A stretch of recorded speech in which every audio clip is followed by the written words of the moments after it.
Hello guys, welcome to my channel. Today we are going to see how to fix the program can't start because MSVCR100.dll is missing. Let's fix it guys.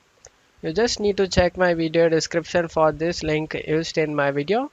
Just need to scroll down, select your language and select download and select checkmark file name and select all of these items and select download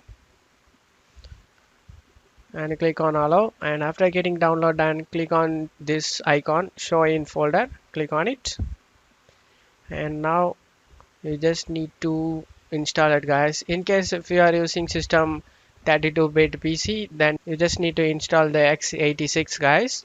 I am using 64-bit PC, that's why I'm gonna install this 64-bit version of it. Click on I have read accept the license stamps and select install. After the installation finished, click on finish and close it off here, and you just need to go ahead and restart your PC guys. After restarting your PC, your problem will be solved. And that's it for today's video guys. Give me a like and subscribe. Thank you.